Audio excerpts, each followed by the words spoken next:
আসসালামু আলাইকুম সুপ্রিয় শিক্ষার্থীবৃন্দ, কি অবস্থা সবার? আশা করি তোমরা সবাই অনেক ভালো আছো। তোমরা যারা 2026 সালে ষষ্ঠ শ্রেণীতে পড়ছো, তোমরা গত ভিডিওতে দেখেছিলা আমি বলেছিলাম যে পঞ্চম শ্রেণী থেকে ষষ্ঠ শ্রেণীতে ওঠার পর পোলাপাইন সবচাইতে বেশি প্যারা খায় সাধারণ গণিতের যে চ্যাপ্টারটা নিয়ে, সেটা হচ্ছে যে তোমাদের বীজগাণিতিক রাশি।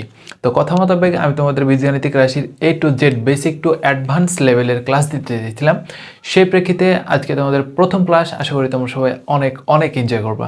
তো দেখো, এটা হচ্ছে তোমাদের বইয়ের চতুর্থ অধ্যায়। নতুন পাঠ্য বই হয়তো অধ্যায়টা চেঞ্জ হইতেও পারে। তো তোমাদের অধ্যায়ের নাম হচ্ছে বীজগাণিতিক রাশি। এই অধ্যায়ে কেন প্যারা খাই পোলাবেন জানো? কারণ তোমরা পঞ্চম শ্রেণীতে এই বীজগাণিতিক রাশি অধ্যায়ের বিন্দু পরিমাণও আলোচনা থাকে না, যার কারণে দেখা যায় যে হঠাৎ করে নতুন একটা বিষয়ের সাথে পরিচয় হয়ে পোলাপেন অনেক ঘাবড়াই যায়। তো টেনশনের কোনো কারণ নাই। আশা করছি ম্যাথরিজন একাডেমির এই ক্লাসগুলো হতে পারে তোমার জন্য এক অনন্য সহায়ক। তো চলো কথা না বাড়িয়ে আমরা মূল ক্লাসে চলে যাই। দেখো, আমাদের অধ্যায়ের নাম হচ্ছে বীজগাণিতিক রাশি। তোমাদের পাটিগণিত আছে না? বীজগণিত কথাটা হয়তো শুনেছো তোমরা, ক্লাস 5-এ অবশ্যই শুনে থাকবা। তোমরা যেমন পাটিগণিত শুনেছো, পাটিগণিতের মতোই মনে করো বীজগণিত তোমাদের ম্যাথের একটা অংশ, ঠিক আছে? তো দেখো, বীজগণিত বীজগণিত যেহেতু কথাটা হয়তো শুনেছো, বাট বীজগণিত নিয়ে বিস্তারিত কোনো সময় কোনো অঙ্ক দেখোনি, তাই আমি তোমাদেরকে প্রথমে বীজগাণিতিক রাশির সাথে পরিচয় ঘটাই দেব। কি করাই দেব? পরিচয়। দেখো, তাহলে আমাদের প্রথম পর্বটা হচ্ছে পরিচয়। এখন পরিচয়ে যখনই আসবো তখনই আমাদের একটা কি প্রয়োজন বলো তো? যখনই আমরা পরিচয় পর্বে আসবো তখন আমাদের একটা সংজ্ঞা প্রয়োজন, ঠিক আছে? আমরা বীজগাণিতিক রাশির সংজ্ঞাটা আমি সুন্দর করে এখানে লিখে দিচ্ছি, তোমরা উঠিয়ে নাও। হ্যাঁ, দেখো, সংজ্ঞা সংজ্ঞা সংখ্যা সংখ্যা চলক। শোনো, আমি একটা কথা বলি, একদম নার্ভাস হবা না। আর প্রথম কথা হচ্ছে, প্রথমেই কোনো কিছুকে একদম অহেতুক মানে কঠিন হিসেবে নিবা না, ভাববাই না এটা যে কঠিন। আমি তোমাকে বীজগাণিতিক রাশি চেনাচ্ছি, এখানে পরিচয় করে দিচ্ছি, একটা সংজ্ঞা লিখে দিচ্ছি, তুমি এতটুকুই সীমাবদ্ধ থাকো যে হ্যাঁ ভাই একটা সংজ্ঞা এখানে লিখে দিচ্ছে, আমরা লিখছি। এখানে সংখ্যা কি, চলক কি, এগুলো নিয়ে মোটেও মাথা ঘামানো। যেমন চলক তোমাদের কাছে একদম নতুন বিষয় হতে পারে, চলক নিয়ে একদম ভাববা না যে এটা বা কি, এগুলা আগেই ভাববা না। কি লিখে দিচ্ছি, কি পড়াচ্ছি, কি বোঝাচ্ছি সেটা দেখো। তারপরে তোমাদের যত প্রশ্ন থাকে কমেন্ট সেকশনে অথবা আমার ইনবক্সে জানাই দিতে পারো, কোনো প্রবলেম নাই। হ্যাঁ, তবে আপাতত যতটুক তোমাকে বোঝাচ্ছি তুমি ততটুক বুঝবা। তাহলে দেখো, সংখ্যা চলক এবং প্রক্রিয়া চিহ্ন চিহ্ন এর, দেখো, সংখ্যা চলক এবং প্রক্রিয়া চিহ্ন এর প্রক্রিয়া চিহ্ন দ্বারা, এভাবে লিখো তাহলে তোমাদের বুঝতে সুবিধা হবে। প্রক্রিয়া চিহ্ন দ্বারা গঠিত অর্থবোধক রাশিকেই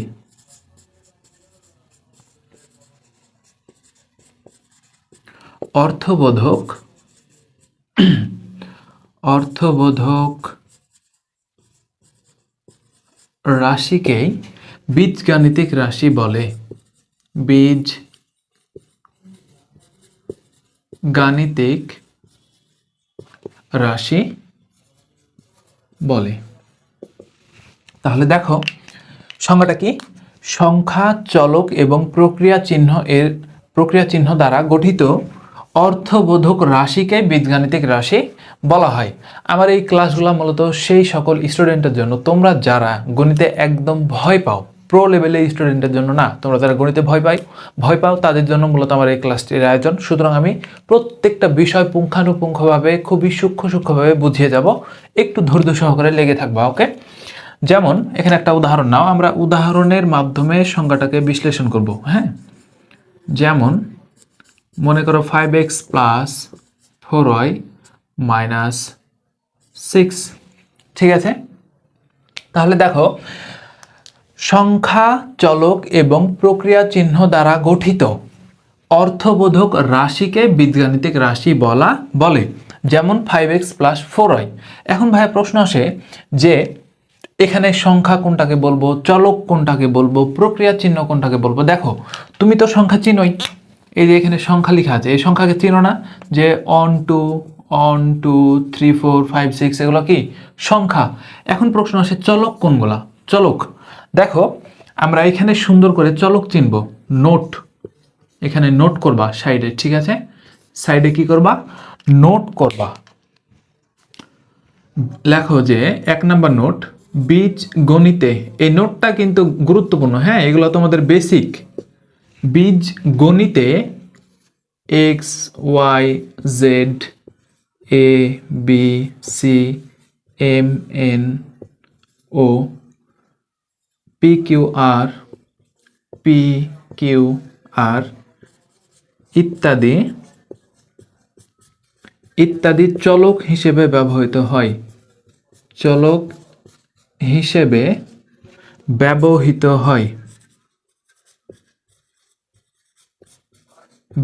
হয়, তাহলে ভাই বলো তো যে এই যে একটা বীজগাণিতিক রাশি আমি লিখে দিলাম, ওখানে আমরা জানলাম যে বীজগণিতে x y z a b c m n o p q r ইত্যাদি কি হিসেবে ব্যবহৃত হয়, চলক হিসেবে। তাহলে ভাই বলো তো 5x + 4y - 6, আমি বললাম এটা একটা বীজগাণিতিক রাশি, তাহলে এখানে চলক কোনগুলা, সিম্পলি উত্তর দিবা যে এক্স এবং ওয়াই, তাই না। তাহলে দেখো আমরা চলকটা অনায়াসে চিনে ফেললাম যে এখানে এক্স ওয়াই হচ্ছে কি চলক।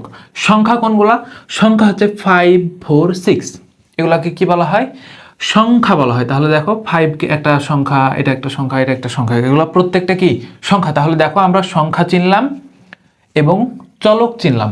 এখন 3 নম্বরে যে বিষয়টা আছে প্রক্রিয়া চিহ্ন, তোমরা, আমি জানি তোমরা ক্লাস 5-এ অনেকেই প্রক্রিয়া চিহ্ন চিনেছো, আবার অনেকে হয়তো চিনো না, যার কারণে অঙ্কটা বুঝবা না, তাই আমি তোমাদের প্রক্রিয়া চিহ্নটা বুঝিয়ে দিচ্ছি। হ্যাঁ, তারপরে দেখো প্রক্রিয়া চিহ্ন, প্রক্রিয়া চিহ্ন হচ্ছে মোট 4টি, কি কি, প্লাস মাইনাস গুণ ভাগ, যোগ বিয়োগ গুণ ভাগ কে কি বলে, প্রক্রিয়া চিহ্ন বলে। তাহলে যোগ বিয়োগ গুণ ভাগকে কি বলা হয়, প্রক্রিয়া চিহ্ন বলা হয়। তাহলে দেখো তো ভাইয়া আমরা এখানে প্রক্রিয়া চিহ্ন চিনলাম, এখানে চলক চিনলাম, এখানে কি চিনলাম, সংখ্যা চিনলাম। তাহলে এবার সংখ্যার দিকে খেয়াল করো তো, যে সংখ্যা এখানে আছে সংখ্যা, তাহলে দেখো তো এখানে সংখ্যা আছে, চলক এখানে দেখো তো এই যে দুইটা চলক না, এই যে দুইটা চলক, একটা এক্স চলক একটা ওয়াই চলক। তাহলে সংখ্যা, চলক এবং প্রক্রিয়া চিহ্ন দ্বারা, তাহলে প্রক্রিয়া চিহ্ন কি চিনলাম, যে প্রক্রিয়া চিহ্ন হচ্ছে 4টা, কি কি, একটা যোগ বিয়োগ গুণ ভাগ, তাহলে এগুলো হচ্ছে প্রক্রিয়া চিহ্ন। দেখো তো এখানে দুইটা প্রক্রিয়া চিহ্ন আছে না, তাহলে প্রক্রিয়া চিহ্ন দ্বারা গঠিত অর্থবোধক রাশি, এই রাশিটা হচ্ছে একটা অর্থবোধক রাশি, মানে এলোপাথারির রাশি না। মনে করো আমি একটা মানুষ, আমার পায়ের জায়গায় আছে হাত, হাতের জায়গায় আছে পা, পায়ের জায়গায় মনে করো যে পেটের জায়গায় আছে মাথা, এরকম। তাহলে এলোপাথারিভাবে কোনো কিছু কি হয় না, এটা হচ্ছে একটা মনে করো যে সুসংজ্ঞায়িত বা হচ্ছে সুষ্ঠু বন্টন, যার কারণে এটাকে বলা হচ্ছে কি একটা বীজগাণিতিক রাশি। তাহলে বলো তো ভাইয়া একটা বীজগাণিতিক রাশিতে কি কি থাকতে পারে, একটা বীজগাণিতিক রাশিতে মোট 3টা উপাদান থাকতে পারে, একটা সংখ্যা থাকবেই, থাকতে পারে না, থাকবেই, কি কি, একটা সংখ্যা থাকবে, একটা চলক থাকবে, চলক সংখ্যা থাকতেও পারে নাও পারে, হ্যাঁ সংখ্যা ছাড়াও বীজগাণিতিক রাশি হয়, এটা আমরা দেখব পরবর্তীতে, সমস্যা নাই। তাহলে দেখো সংখ্যা থাকবে, চলক থাকবে এবং হচ্ছে যে কি থাকবে, সংখ্যা, চলক এবং হচ্ছে প্রক্রিয়া চিহ্ন। যখন এই 3টা উপাদান এক জায়গায় সুষ্ঠুভাবে বা অর্থবোধকভাবে কোনো অর্থ প্রকাশ করবে, তখন সেটাকে আমরা কি বলতে পারবো, বীজগাণিতিক রাশি বলতে পারবো। এটা কি তোমরা বুঝছো? যদি বুঝে থাকো এটা এতটুকু উঠিয়ে নাও, হ্যাঁ আমি সরে জানালাম। তাহলে দেখো আমরা বীজগাণিতিক রাশির পরিচয় আপাতত মোটামুটি চিনতে পেরেছি। হ্যাঁ, আরও কিছু আছে আমাদের এখানে। দেখো বেসিক কোনগুলা, বেসিক হচ্ছে তুমি প্রক্রিয়া চিহ্ন জানো, যে প্রক্রিয়া চিহ্ন হচ্ছে 4টা, যোগ বিয়োগ গুণ ভাগ, এগুলো হচ্ছে প্রক্রিয়া চিহ্ন, এটা হচ্ছে তোমার একটা বেসিক। হ্যাঁ, তারপরে তুমি চলক চিহ্ন, যে চলক হিসেবে সচরাচর কোন রাশিগুলা কোন প্রতীকগুলা ব্যবহার হয় তুমি এটা জানো, এটা হচ্ছে তোমার বেসিক। আচ্ছা তোমাদের এখানে চলক নিয়ে একটা নোট দেই, লেখো যে চলক, লেখো যে বীজগণিতে অজানা রাশিকে অজানা রাশিকে, দেখো তো এখানে অজানা রাশি কোনটা? এই যে যে আমরা বীজগাণিতিক রাশিটা লিখেছিলাম, এখানে অজানা রাশি কি কি? এক্স এবং ওয়াই না? এক্স ওয়াইয়ের কি এখানে কোনো মান আছে? যেমন 5-এর মান 5, তুমি 5 টাকা বলতে পারো। 4-এর মান 4, তুমি 4টা কলা বলতে পারো। 6-এর মান 6, তুমি 6টা ডিম বলতে পারো। কিন্তু তুমি এক্স ওয়াইকে কি এভাবে কোনো মান দ্বারা প্রকাশ করতে পারবা? পারবা না। এগুলার মান আছে কিন্তু লোকায়িত অবস্থায়, এগুলার মান আমরা জানি না, যার কারণে এগুলাকে বলা হচ্ছে কি অজানা রাশি। তাহলে বীজগণিতে অজানা রাশিকে কি বলে? চলক বলে। সোজা কথায় বীজগণিতে অজানা রাশিকেই চলক বলা হয়। আর এই চলক হিসেবে বা অজানা রাশি হিসেবে ব্যবহার হয় কোনগুলা? X y z a b c m n o p q r, এই বিষয়গুলো হচ্ছে তোমার অজানা রাশি বা চলক হিসেবে ব্যবহার হয়। এটা কি বুঝছো? যদি বুঝে থাকো তাহলে এতটুকু উঠিয়ে নাও। হ্যাঁ, আমি সরে দাঁড়ালাম। তো দেখো, এটা ছিল আমাদের কি বীজগাণিতিক রাশির পরিচয়। তাহলে আমরা বীজগণিতে কয়টা উপাদান পাইলাম? 3টা, সংখ্যা, চলক আর হচ্ছে যে প্রক্রিয়া চিহ্ন। এরপরে দেখো, তাহলে এরপরে দেখো আমরা যেটা করব সেটা হচ্ছে আমরা নিজে নিজে অনেকগুলা বীজগাণিতিক রাশি তৈরি করব। হ্যাঁ, অনেকগুলা বীজগাণিতিক রাশি তৈরি করব। আমরা এটা দিতে পারি যে এসো বীজগাণিতিক রাশি তৈরি করি। রাশি তৈরি, আমি সংক্ষেপে লিখলাম। হ্যাঁ, রাশি তৈরি করি, রাশি তৈরি করি 1 নম্বরে। তাহলে বলো তো ভাইয়া, আমরা বীজগণিতে কি কয়টা উপাদান পাবো? বীজগাণিতিক রাশিতে 3টা উপাদান, একটা সংখ্যা, একটা চলক আর একটা হচ্ছে প্রক্রিয়া চিহ্ন। ওইখানে আরো একটা বিষয় আছে ধ্রুবক নামে, কিন্তু আমরা ধ্রুবকটা পরে চিনব। হ্যাঁ, যেমন দেখো, মনে করো এক্স প্লাস 5y মাইনাস মনে করো 3z। তাহলে বলো তো ভাইয়া, এই বীজগাণিতিক রাশিতে, এটা একটা বীজগাণিতিক রাশি, আচ্ছা বলছি পরে প্রশ্নটা তোমাদের। 2 নম্বরে মনে করো, 2 নম্বরে মনে করো যে কত দেব? 7x বা হচ্ছে এ দাও 7a plus 5b minus 3c, এটা মনে করো একটা দিলাম। আবার মনে করো 3 নম্বরে আর একটা দিলাম যে x প্লাস ওয়াই প্লাস 4। তাহলে দেখো তো ভাইয়া, এখানে আমরা 3টা বীজগাণিতিক রাশি লিখলাম। এখন বলো তো, নিজে নিজে রিয়েলাইজ করার চেষ্টা করো তো যে 1 নাম্বার 2 নাম্বার 3 নাম্বারে এই 3টা বীজগাণিতিক রাশিতে কোনটা চলক, কোনটা হচ্ছে সংখ্যা, কোনটা হচ্ছে প্রক্রিয়া চিহ্ন। সিম্পলি দেখো, এই আমরা জানি যে বীজগাণিতিক রাশিতে অজানা রাশিকে বা অজানা মানগুলাকে কি বলা হয়? চলক বলা হয়। আমি একটু আগে দেখালাম, তাই না? তাহলে এখানে অজানা মান কি? x, এটা একটা কি চলক। এখানে দেখো 5 আছে, y আছে, এই 5 কি? সংখ্যা। এখানে y আছে, অজানা রাশি, তার মানে এটি কি? চলক। এখানে 3 কি? সংখ্যা। z কি? চলক।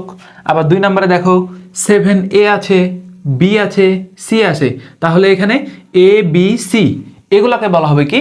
চলক। কারণ এগুলো অজানা রাশি, এগুলোর মান আমরা জানি না। আর এই যে চলকের সাথে যে মানগুলো থাকে 7, 5, 3, এই মানগুলোকে কি বলবো আমরা? এগুলো হচ্ছে সংখ্যা। এটার আরেকটা পরিচয় আছে, আমি একটু পরে দিচ্ছি। এটা হচ্ছে সংখ্যা। আর 3 নম্বরে দেখো x আছে, y আছে, প্লাস 4 আছে, তাহলে x হচ্ছে চলক, y হচ্ছে চলক, আর 4 হচ্ছে কি? একটা সংখ্যা।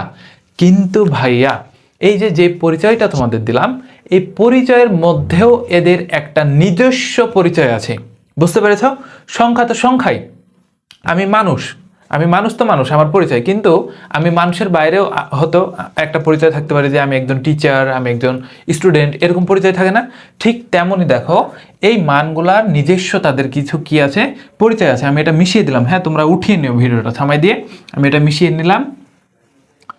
দেখো, একটা সুন্দর পরিচয় আমরা কি পাবো? মনে করো একটা বীজগাণিতিক রাশি এখানে লিখলাম যে 5a প্লাস 7b মাইনাস 3। এইটা মনে করো আমরা একটা বীজগাণিতিক রাশি লিখলাম। এখানে দেখো 5a, এই যে a হচ্ছে চলক, 5 হচ্ছে সংখ্যা। তবে এই 5টাকে আমরা বীজগাণিতিক রাশিতে সংখ্যা না বলে সহগ বলবো। কি বলবো ভাইয়া? সহগ। দেখো নতুন একটা পরিচয় পেলাম। সহগ মানে কি বলতো? সহগ মানে হচ্ছে সহকারী। সহকারী বলতে পারো, মানে মনে রাখার সুবিধার্থে আমরা বলতে পারি সহগ মানে হচ্ছে সহকারী। কার সহকারী? চলকের সহকারী। তাহলে চলকের সাথে, চলক কোনটা সেটা তো চিনে ফেলেছ আগেই, চলক হচ্ছে অজানা রাশি। তাহলে চলকের সাথে বা অজানা রাশির সাথে যে মানগুলা থাকবে সেটাকে বলা হয় সহগ। তাহলে ভাইয়া বলো তো, এখানে 7কে আমরা কি বলতে পারি? এই যে 7b আছে, b এর সাথে যে 7 আছে, এই 7কে আমরা কি বলতে পারি? এই 7কে আমরা b এর সহগ বলতে পারি।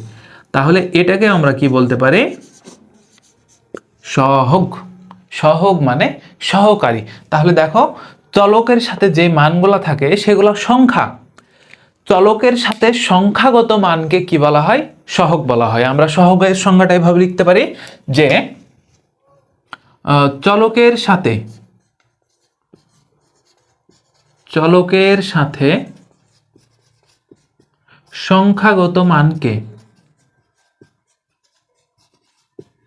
লিখে নাও সংজ্ঞাটা, হ্যাঁ। সংখ্যাগত মানকে কি বলা হয় ভাইয়া? সংখ্যাগত মানকে সহগ বলে।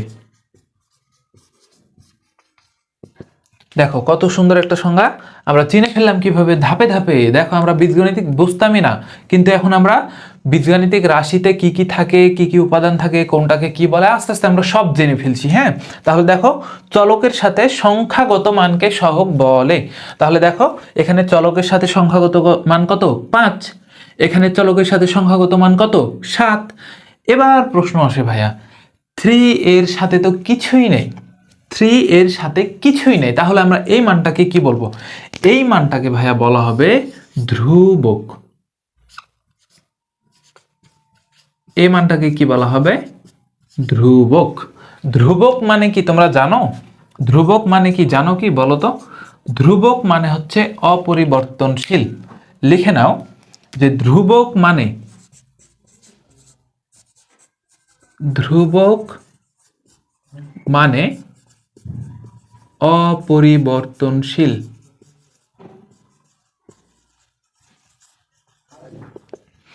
অপরিবর্তনশীল অর্থাৎ যেই মানটা কোনো সময় পরিবর্তন হয় না। এবার প্রশ্ন আছে, কেন এই মানটা অপরিবর্তনশীল? কারণ দেখো 3 এর সাথে কি কোনো কিছু আছে? কিচ্ছু নাই, 3 একাই আছে। অর্থাৎ 3 তো 3, 3টা কলম মানে 3টা কলম, সেখানে 4টা হওয়ার কোনো অপশন নাই। তবে এখানে দেখো সাপোজ 5a, এখন আমি তোমাকে যদি বলি যে a এর মান, মানে আমরা a এর মান যদি 3 ধরি, তাহলে দেখো তো 5 আর a এটা কি গুণ অবস্থায় আছে না? দেখো তো, যদি কোনো বীজগাণিতিক রাশিতে মনে করো 5a আছে, তাহলে এটা বুঝতে হবে যে এটা গুণ অবস্থায় আছে। অর্থাৎ এটা এইভাবে গুণ আছে 5 গুণিত a, 5 ইন্টু a, বুঝতে পেরেছ? তাহলে এটা কি অবস্থায় আছে? গুণ অবস্থায় আছে। এখন গুণ অবস্থায় যখন থাকবে, আর আমরা যদি a সমান 3 নিই, a সমান কি নিব? a সমান 3 নিই, তাহলে দেখো তো এখানে a এর বদলে যদি আমরা 3 বসাই, তাহলে 3 আর 5 গুণ হয়ে কত হবে? 3 5 15 হবে না? এখন আমরা a সমান যদি 3 না নিয়ে 4 নিই, মনে করো a সমান আমরা 4 নিলাম, তাহলে এখানে a এর বদলে 4 বসলে 4 5 কত হবে? 20 হবে না? তাহলে দেখো যখন আমরা 3 দ্বারা গুণ করছি তখন 15 পাচ্ছি, যখন আমরা 4 দ্বারা গুণ করছি তখন কত পাচ্ছি? 20 পাচ্ছি। তাহলে 15 আর 20 এটার মধ্যে পার্থক্য আছে না? তাহলে দেখো এই মানগুলা কি স্থিতিশীল, মানে স্থির, না পরিবর্তন হচ্ছে? এই মানগুলা পরিবর্তনশীল। অর্থাৎ 5a এই মানটা পরিবর্তনশীল। কেন পরিবর্তনশীল? a এর মানের জন্য এইখানে এই পদটার, এই অংশটার মান কত হবে সেটা নির্ভর করছে a এর মানের উপর। কিন্তু এখানে 3 কি কারো উপর নির্ভরশীল? না, সে একাই, সে একাই। ঠিক অনুরূপভাবে এই 7b এই অংশে মান কত হবে সেটা নির্ভর করছে কার উপর ভাইয়া? b এর মানের উপর। যার কারণে এই মানটাও কি নয়? স্থির নয়। কিন্তু 3 কারো উপর নির্ভর না করায় এই 3 কে বলা হচ্ছে ধ্রুবক। দেখো আমরা যখন এই সংজ্ঞাটা দেখেছিলাম, সরি এই উদাহরণটা দেখেছিলাম বীজগাণিতিক রাশির, এখানে দেখো x প্লাস ওয়াই প্লাস 4। এখন ভাইয়া প্রশ্ন আসে যে এখানে x y কি ধ্রুবক নাকি অন্য কিছু? অবভিয়াসলি ধ্রুবক নয়। কেন ধ্রুবক নয়? কারণ এক্স এর মান 10ও হইতে পারে, 20ও হইতে পারে, 30ও হইতে পারে, নির্দিষ্ট কোনো মান না। এটা আমরা আগেই জানি যে যেহেতু এটা একটা চলক, চলক মানে অজানা রাশি, আর অজানা রাশির মানগুলো কি নয়?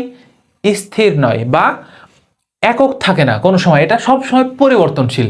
ঠিক আছে, ঠিক অনুরূপভাবে ওয়াই এর ক্ষেত্রেও। কিন্তু 4 তো 4, এখানে 4 জন আছে মানে 4 জনই আছে, ওখানে 5 জন হওয়ার কোনো অপশন নাই। ওখানে 4টা কমলা রাখলা তুমি খাওয়ার জন্য, মানে ওখানে 4টা কমলাই আছে, 4টা কমলা কোনো সময় 5টা হবে না। বিষয়টাকে বোঝাতে পেরেছি? তাহলে দেখো একটা বীজগাণিতিক রাশিতে কয়টা মান পাইলাম আমরা, দেখো আবার নতুন করে, যে একটা সহগ থাকে, একটা হচ্ছে চলক থাকে, একটা হচ্ছে ধ্রুবক থাকে। আর এই যে যোগ বিয়োগ যেগুলো আছে প্লাস মাইনাস, এগুলো তো হচ্ছে প্রক্রিয়া চিহ্ন, এটা আমরা আগেই জেনেছি। তাহলে বলো তো এবার ভাইয়া, যে একটা বীজগাণিতিক রাশিতে আমরা কি কি উপাদান পেলাম? প্রথমে বললাম যে 3টা, কি? সংখ্যা, চলক এবং হচ্ছে যে কি প্রক্রিয়া চিহ্ন। তাহলে দেখো সংখ্যাটাকে আমরা সংখ্যা না বলে সংখ্যাটার অবস্থানের উপর নির্ভর করে আমরা সংখ্যাগুলোকে একবার ধ্রুবক বলছি। দেখো এখানে 3কে ধ্রুবক বললাম না? আবার এখানে 7 এবং 5কে আমরা সহগ বলছি। কেন সহগ বলছি? এটার অবস্থানের উপর ভিত্তি করে। কেন সহগ বলা হলো এখানে? কারণ এই মানটা চলকের সাথে আছে। 3কে আমরা কি সহগ বলতে পারবো? পারবো না, কারণ তার অবস্থানটা এককভাবে আছে। কিন্তু আমরা 7কে এবং 5কে ধ্রুবক বলতে না পারে কি বলবো? সহগ বলবো, কারণ তারা এ এবং বি চলকের সহগ হিসেবে আছে। এই ছিল তোমাদের বীজগাণিতিক রাশির মোটামুটি একটা মানে বেসিক পরিচয়। হ্যাঁ, এতটুক তুমি যদি শিখতে পারো, এতটুক তুমি যদি বুঝতে পারো, তাহলে বুঝতে হবে তোমার বীজগাণিতিক রাশির পদযাত্রাটা সুন্দর হতে চলেছে। হ্যাঁ, তাহলে দেখো সুন্দর করে উঠিয়ে নাও। কারো যদি কোনো কিছু বুঝতে অসুবিধা হয় সেটা কমেন্ট বক্সে জানিয়ে দাও, আমি আবারও বুঝিয়ে দিচ্ছি। হ্যাঁ, আমি সরে দাঁড়ালাম, তোমরা এতটুকু সুন্দর করে নোট করে নাও। হ্যাঁ, তাহলে কয়টা বিষয় দেখলাম? দেখো আমরা বীজগাণিতিক রাশির সংজ্ঞা দেখলাম, বীজগাণিতিক রাশির সংজ্ঞা দেখার পরে আমরা বীজগাণিতিক রাশির পরিচয় দেখলাম। পরিচয়টা আমরা সংজ্ঞার মাধ্যমে নিয়েছি, এবং পরিচয়ে এসে একটা বীজগাণিতিক রাশিতে কি কি উপাদান থাকতে পারে, কতভাবে থাকতে পারে, আমরা সেই বিষয়টা দেখে ফেললাম। সুন্দর করে এতটুকু উঠিয়ে নাও, আমি মিশিয়ে দিলাম। হ্যাঁ, ভিডিওটা থামায় দিয়ে তোমরা উঠাবা। তাহলে দেখো আমাদের বীজগাণিতিক রাশির পরিচয় পর্ব শেষ। এটা ছিল আমাদের বেসিক, মানে এই বিষয়গুলো তোমাকে জানতেই হবে, জানতেই হবে। হ্যাঁ, আমি আরেকটু তোমাদের মনে রাখার সুবিধার্থে আমি আরেকবার একটু আলোচনা করে নিচ্ছি সংক্ষেপে। হ্যাঁ, আমাকে একটু সময় দাও। মনে করো 6a 4b plus 9c plus 8। ঠিক আছে, তাহলে দেখো এই বীজগাণিতিক রাশিটার পরিচয় তোমরা মনে মনে বের করার চেষ্টা করো তো। কি কি বলেছিলাম? যে একটা বীজগাণিতিক রাশিতে কয় ধরনের উপাদান থাকে? 3 ধরনের।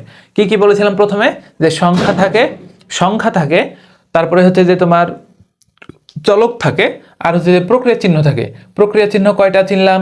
প্রক্রিয়া চিহ্ন চিনলাম 4টা। কি কি? যোগ, বিয়োগ, গুণ, ভাগ।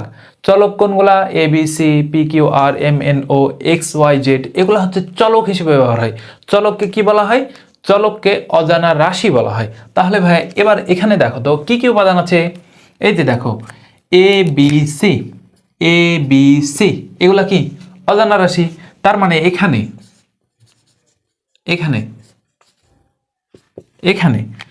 কি? এ বি সি চলক, এ বি সি কি এগুলা ভাইয়া? চলক। তারপরে দেখো 6 4, এই যে 6 4 9 8, 6 4 9 8 এগুলো কি? সংখ্যা। তাহলে দেখো বীজগাণিতিক রাশিতে এগুলা হচ্ছে কি? এগুলা হচ্ছে সংখ্যা। আবার দেখো এখানে এই সংখ্যা হচ্ছে আবার 2 প্রকার আছে এখানে। কি কি বলতো ভাইয়া? একটা হচ্ছে সহগ, এই সংখ্যাগুলোর মধ্যে এক গ্রুপ সংখ্যা আছে সহগ হিসেবে, আরেক গ্রুপ সংখ্যা আছে চলক হিসেবে, ধ্রুবক হিসেবে। আরেক গ্রুপ সংখ্যা আছে কি হিসেবে? ধ্রুবক হিসেবে। আচ্ছা, আমি ধ্রুবক লিখি, ধ্রুবক হিসেবে না লিখে আমরা ধ্রুবক লিখি। হ্যাঁ, তাহলে দেখো এখানে এবিসি চলক পাইলাম, 6 4 9 8 আমরা কি পাইলাম, সংখ্যা পাইলাম, যে সংখ্যাগুলো আবার দুই ভাগে বিভক্ত। দেখো দুই ভাগে বিভক্ত, একটা হচ্ছে সহগ সংখ্যা, একটা হচ্ছে ধ্রুবক সংখ্যা। তাহলে ভাই বলো তো এখানে সহগ কোনগুলা? আমি সহগের সংজ্ঞা কি দিলাম? সহগের সংজ্ঞা দিয়েছিলাম যে চলকের সাথে সংখ্যাগত মানকে কি বলা হয়, সহগ বলা হয়। সহগের সংজ্ঞাটা দেখে নাও, যে চলকের সাথে, চলক কি কি আছে, এ বি সি, তাহলে চলকের সাথে সংখ্যাগত মান, তাহলে এর সাথে সংখ্যা কি আছে, 6 আছে, বি এর সাথে, বি চলকের সাথে সংখ্যা কি আছে, 4 আছে, সি চলকের সাথে সংখ্যা কি আছে, 9 আছে। তাহলে দেখো তো এগুলা সংখ্যাগত মান না? 8 এর সাথে কি কোনো চলক আছে? না, সেটা একক, সেটা একাই আছে, একক না মানে একাই আছে। হ্যাঁ, তাহলে দেখো এই 8 কে বলা হবে ধ্রুবক। তাহলে ধ্রুবক হিসেবে আমরা কি পাইলাম, 8 পাইলাম। সহগ এবং ধ্রুবক এই মানগুলো হচ্ছে সংখ্যা মান, কিন্তু তাদের অবস্থানের উপর ভিত্তি করে এক গ্রুপকে বলা হচ্ছে সহগ, আরেক গ্রুপকে বলা হচ্ছে ধ্রুবক। অবস্থান কিরকম, যখন হচ্ছে কোনো সংখ্যা, যখন কোনো সংখ্যা সহ চলকের সাথে থাকবে, যখন কোনো সংখ্যা, এই যে 6 4 9 এগুলা কার সাথে আছে বলতো, চলকের সাথে আছে না? কি অবস্থায় আছে, গুণ অবস্থায় আছে। ওই যে দেখালাম যে 5a থাকলে কি হয়, 5 গণিত a, তাহলে এখানে 6a মানে কি, 6 গণিত a, 4b মানে কি, 4 গণিত b, তারপরে 9c, 9c মানে কি, 9 গণিত c। এই মানগুলো কি অবস্থায় আছে, গুণ অবস্থায় আছে। তাহলে দেখো তাদের অবস্থানটা হচ্ছে চলকের সাথে, যার কারণে এগুলাকে কি বলা হচ্ছে, সহগ বলা হচ্ছে। আর 8 এর অবস্থানটা একাই, যার কারণে সে মানটাকে কি বলা হচ্ছে, ধ্রুবক বলা হচ্ছে। ধ্রুবকের অপর নাম কি দেখলাম ভাইয়া বলো তো? ধ্রুবকের অপর নাম দেখলাম, মানে ধ্রুবক বলতে আমরা বোঝাই অপরিবর্তনশীল, যা কখনোই পরিবর্তন হবে না। তাহলে এতটুক বিষয় কি তোমরা বুঝছো? তাহলে একটা বীজগাণিতিক রাশি যদি তোমাদেরকে আমি দেখিয়ে দিই, যদি একটা বীজগাণিতিক রাশি উঠাই দিই, এখন কি পরিচয়টা দিতে পারবে না যে কোন রাশিটাকে, কোনটাকে কি বলা হচ্ছে? আশা করি তোমরা এতটুক পারবা। এটা উঠিয়ে নাও। এবার আমরা নতুন একটা টপিক দেখব। দেখো বীজগাণিতিক রাশির পরিচয় এবং বীজগাণিতিক রাশিতে কি কি উপাদান থাকে সেগুলো দেখা আমাদের কমপ্লিট। এবার আমরা নতুন একটা টপিক দেখব, সেটা হচ্ছে যে পদ। সেটা হচ্ছে কি, পদ। দেখো আমাদের দ্বিতীয় টপিক। তাহলে প্রথম টপিক ছিল কি, বীজগাণিতিক রাশির পরিচয়। এবার আমাদের দ্বিতীয় টপিক হচ্ছে পদ। দ্বিতীয় টপিক কি, পদ। তাহলে দেখো পদের একটা সুন্দর সংজ্ঞা আছে।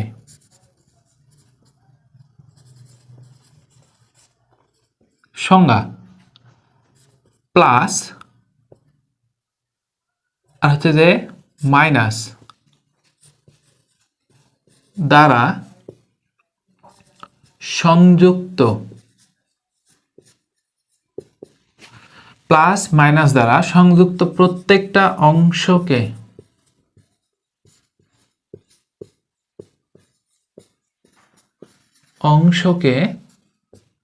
আমাদের এটাই লাস্ট টপিক। হ্যাঁ, এরপরে আমরা দেখব না, কারণ আমাদের বেসিক মোটামুটি ক্লিয়ার হয়ে যাবে এই টপিকটা আলোচনা করলে।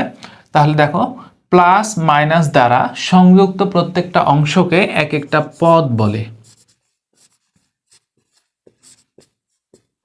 এক একটা কি বলে, পদ বলে। যেমন মনে করো 4a প্লাস 7b মাইনাস, আচ্ছা এখানে মাইনাস দাও, মাইনাস 9c প্লাস, প্লাস মনে করো যে কত দিব বলো তো, প্লাস হচ্ছে 5, প্লাস 5। এখানে মোট পদ, মোট পদ কতটি ভাই বলো তো? এখানে মোট পদ 1 2 3 4, 4টি। এটা লিখে নাও, আমি বুঝাই দিচ্ছি পরে। হ্যাঁ, তাহলে দেখো আমরা আমাদের দ্বিতীয় টপিক যেটা পদ, এই পদের একটা সুন্দর সংজ্ঞা লিখে ফেলেছি এখানে। এখানে বলা হচ্ছে যে প্লাস মাইনাস দ্বারা সংযুক্ত প্রত্যেকটা অংশকে এক একটা পদ বলে। যেমন 4a plus 7b minus 9c plus 5, এখানে মোট পদ হচ্ছে 4টি। দেখো তো ভাইয়া, সংজ্ঞাতে বলা হচ্ছে প্লাস মাইনাস দ্বারা সংযুক্ত প্রত্যেকটা অংশ। তাহলে দেখো তো, এই প্লাস চিহ্ন দ্বারা 4a এবং 7b কে সংযুক্ত করা হয়েছে না, অ্যাডজাস্ট মানে একত্রে করা হয়েছে না, যে 4a প্লাস 7b দুইটাকে কি করা হয়েছে, যোগ করা হয়েছে এক জায়গায় নিয়ে। আবার দেখো 7b এর সাথে 9c এটাকে কি দ্বারা যুক্ত করা হয়েছে, মাইনাস দ্বারা, যার কারণে দেখো এটা একটা পদ, এই যে এটা একটা পদ, এটা একটা পদ, এটা একটা পদ, এটা একটা পদ। প্লাস মাইনাস দ্বারা যে অংশগুলাই যুক্ত থাকবে বীজগাণিতিক রাশিতে সেগুলাকে প্রত্যেকটাকে এক একটা আমরা কি বলবো, পদ বলবো। আরো উদাহরণ যদি দিই আমরা, মনে করো x plus y plus z minus মনে করো 4c প্লাস মনে করো 4b, এখানে কয়টা পদ ভাইয়া বলো তো? এখানে তাহলে প্লাস মাইনাস দ্বারা সংযুক্ত প্রত্যেকটা অংশ। তাহলে দেখো এখানে প্রত্যেকটা অংশ কি কি আছে, এখানে x একটা অংশ, y একটা অংশ, z একটা অংশ, 4c একটা অংশ আর 4b একটা অংশ। তাহলে 1 2 3 4 5, তাহলে এখানে পদ কয়টা, 5টি। পদ কয়টা পেলাম আমরা ওখানে, 5টি।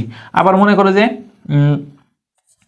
5m, দেখো আমরা m n ও এগুলা কি চলক হিসেবে ব্যবহার হয়, একটু আগে জানলাম না, 5n 4n প্লাস মনে করো যে mn, তারপরে হচ্ছে যে 2। তাহলে দেখো এখানে কয়টা পদ ভাইয়া, প্লাস চিহ্ন দ্বারা, প্লাস অথবা মাইনাস চিহ্ন অর্থাৎ যোগ অথবা বিয়োগ চিহ্ন দ্বারা সংযুক্ত প্রত্যেকটা অংশ। তাহলে দেখো এটা একটা অংশ, এটা একটা অংশ, এটা একটা অংশ। কয়টা অংশ এখানে, 3টা অংশ। তাহলে এই 3টা অংশকে কি বলা হয়, 3টি পদ। সিম্পল। আবার মনে করো যে 4x প্লাস 3y ভাগ হচ্ছে যে মনে করো 7b। এইবার বলো তো ভাইয়া যে এইখানে পদ কয়টি, এবার বলো তো এইখানে পদ কয়টি। দেখো আমরা পদের সংজ্ঞা, অনেকে হয়তো বলবা ও ভাইয়া এখানে তো 3টা অংশ আছে, একটা হচ্ছে 4x, একটা হচ্ছে 3y আর একটা হচ্ছে 7b।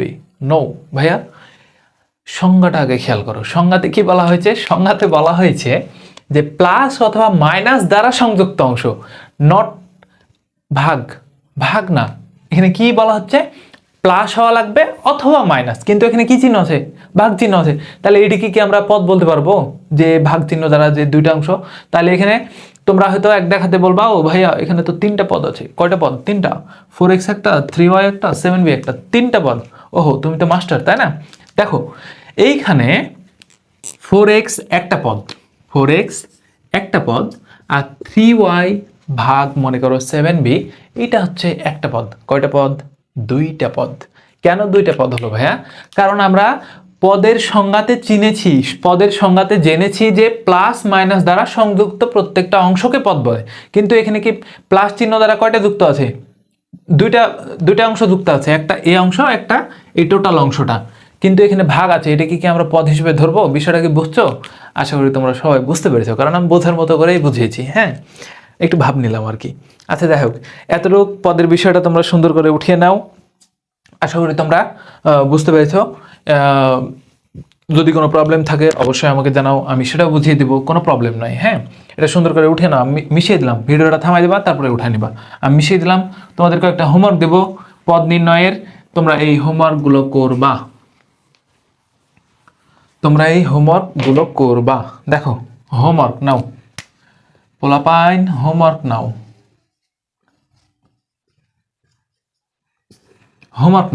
হোমওয়ার্ক কি দেখো, পদ নির্ণয় করো।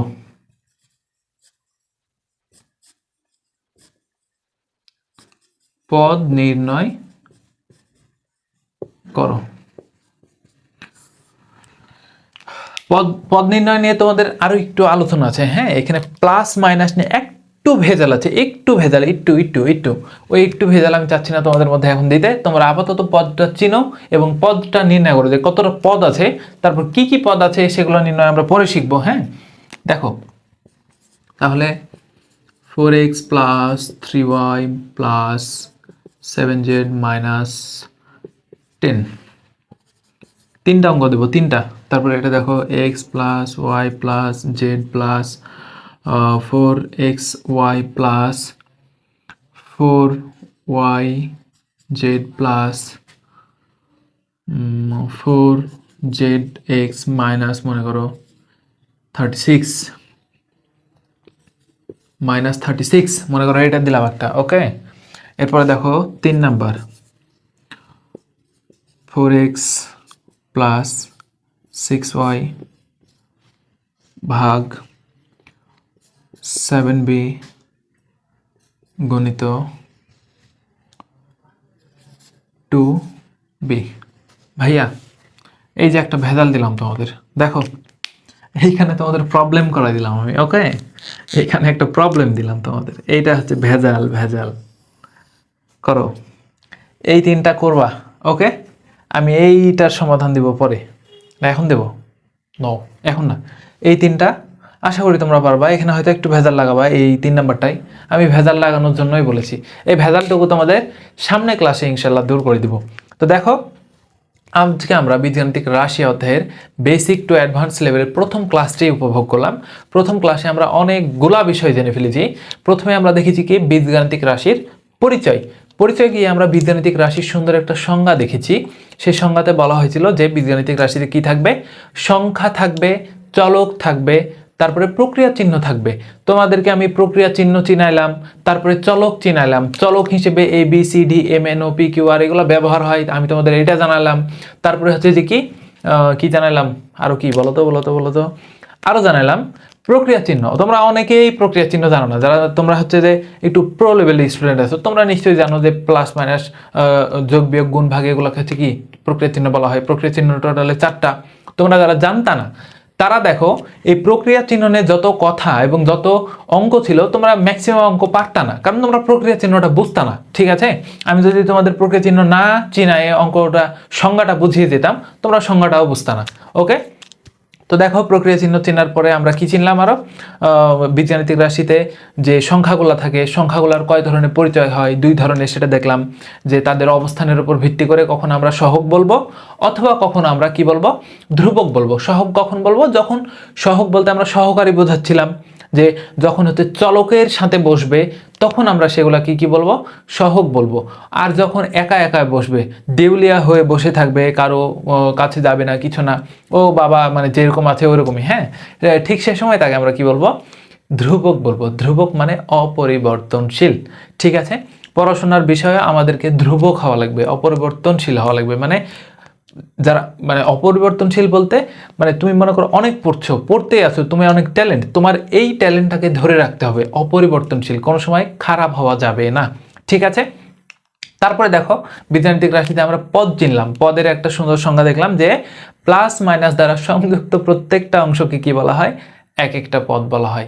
তাহলে পদ চিনলাম আমরা, পদ কোনগুলাকে বলবো না সেটাও চিনলাম, এবং হচ্ছে যে কি পদ নির্ণয়ের কয়েকটা হোমওয়ার্কও দিলাম। আমি জানি না তোমরা করবা কিনা, বাট আই হোপ তোমরা করবা এটা। ওকে, তো দেখো এই ছিল তোমাদের বীজগাণিতিক রাশি অধ্যায়ের বেসিক ক্লাসের প্রথম আলোচনা। ইনশাআল্লাহ আমরা পরবর্তী ক্লাসে বেশ কিছু অঙ্ক দেখব এবং তোমাদের বইয়ে অনুশীলনী যে অঙ্কগুলো আছে সেগুলো আমরা তামা করে ফেলবো। ওকে, একদম A to Z ঝালাই করে ফেলবো। দেখবা তোমাদের চাইতে বীজগাণিতিক রাশির অঙ্ক কেউ পারবে না, তোমাদের মতো বেসিক সহকারে কেউ বুঝবে না। আমার এটা খুবই দৃঢ়ভাবে বিশ্বাস আছে যে তুমি যদি ক্লাসটা মনোযোগ দিয়ে করো, তোমাদের চাইতে বীজগণিতে কেউ ভালো করবে না। ঠিক আছে, তো সামনে ক্লাসে দেখা হচ্ছে ইনশাআল্লাহ। পরবর্তী ক্লাসের জন্য তোমরা প্রস্তুত হও। প্রত্যেক দিন রাত 9টা বা 9টার একটু এদিক ওদিকে এই সময়গুলোতে ইনশাআল্লাহ ক্লাসগুলো আপলোড করব, এবং ক্লাসগুলো আমাদের ম্যাথরিজন একাডেমি পেজ এবং ইউটিউব চ্যানেলে দেওয়া হবে। সেই সাথে আমাদের যে হোয়াটসঅ্যাপ গ্রুপ আছে তোমাদের ক্লাস 6-এর জন্য, তোমাদের ক্লাস 6-এর হোয়াটসঅ্যাপ গ্রুপে প্রত্যেক দিন রাত 8টার পরে সময়ে হচ্ছে যে ক্লাস 6-এর এই সাধারণ গণিতের ক্লাসগুলো ধারাবাহিকভাবে আমরা দিতে থাকবো। সুতরাং তোমরা আমাদের হোয়াটসঅ্যাপ গ্রুপে অ্যাড হয়ে যাও, এবং আমাদের ফেসবুক গ্রুপ পেজ, তারপরে হচ্ছে যে ইউটিউব চ্যানেল, এগুলোতে তো তোমরা থাকবাই।